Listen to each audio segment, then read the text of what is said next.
سمك التونة من اجمل الاسماك اللي انا عن نفسي بحبها، ودايما مش بنجيبها كتير، بس طعمه تحفة. لو صينية جميل، عملتيه مقلي جميل زي ما النهاردة كده هعمله لكم مقلي. نضفته طبعا معاكم اهو، وهنا طبعا الطبق فيه نص ليمونة او ليمونة كاملة، وتوم مهروس زي ما انا قلت لكم ان انا مفرزاه، وفلفل برضو مهروس.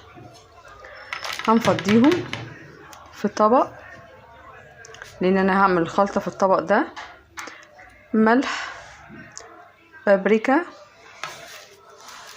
ماشي، وبهارات سمك. ما عندكيش بهارات سمك ممكن تحطي مكانها كمون، وطبعا انا حطيت مع الكمون كزبرة ناشفة،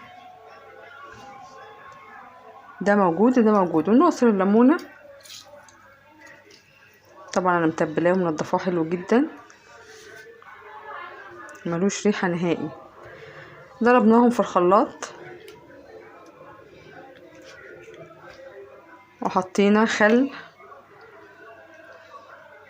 نزلت بالسمك في التتبيله بسيطه جدا جدا. بصوا التتبيله عامله ازاي، ريحتها بقى تحفه يا جماعه، ما اقولكوش.